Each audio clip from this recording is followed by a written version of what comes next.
नमस्कार, जय माता दी, राधे राधे, जय श्री कृष्णा। दोस्तों, आप सब कैसे हैं? आशा करती हूँ आप सब लोग ठीक होंगे। तो आज हम एक प्यारा सा सोहर गीत चल रही हूँ सुनाने, माँ बेटी मिलकर।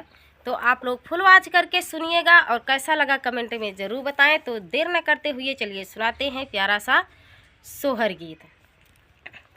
कहवा से आवई महारानी त कहवा से महादेव, कहवा से महादेव हो।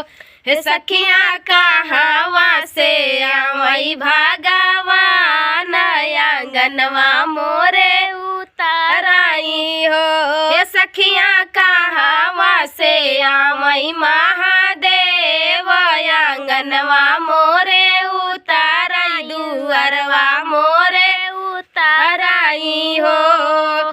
पश्चिम से आवई महारानी ता पूरब से महादेव, पूरब से महादेव हो।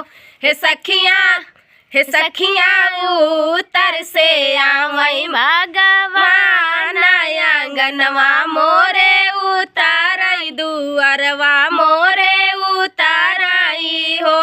हे सखिया उत्तर से आवई भगवान, आंगनवा मोरे उतराई, दुअरवा मोरे उतराई हो।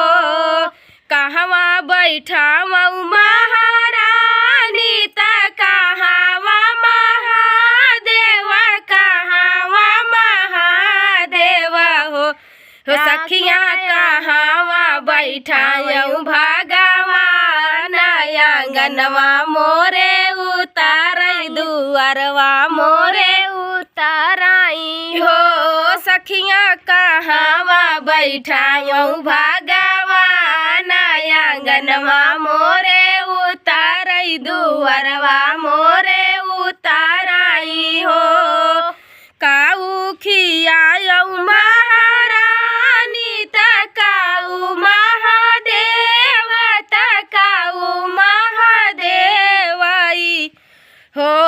सखिया काऊ खियाई भगवान, आंगनवा मोरे उतराई, दुअरवा मोरे उतराई हो। सखिया काऊ खियाई भगवान, आंगनवा मोरे उतराई, दुअरवा मोरे उतराई हो। खिरिया खियायऊ महारानी त दूधवा महादेव, दूधवा महादेव हो। हे सखिया दहिया खियायऊ भगवान, आंगनवा मोरे उतराई हो। सखिया दहिया खियायऊ भगवान, आंगनवा मोरे उतराई हो।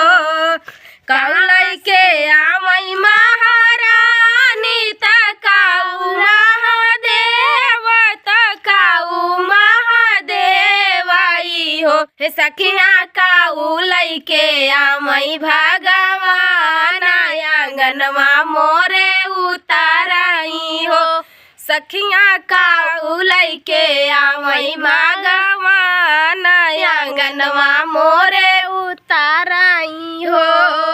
अन्नधान लैके आवई महारानी, सुहाग महादेव, सुहाग महादेवई हो। हे सखिया ललना लैके आवई भगवान, आंगनवा हमरे उतराई हो। हे सखिया ललना लैके आवई महादेव, आंगनवा मोरे उतराई, दुअरवा मोरे उतराई हो। तो ये प्यारा सा सोहर गीत आप सबको कैसा लगा दोस्तों, कमेंट में ज़रूर बताएं। मिलते हैं अगले वीडियो में, तब तक के लिए हर हर महादेव।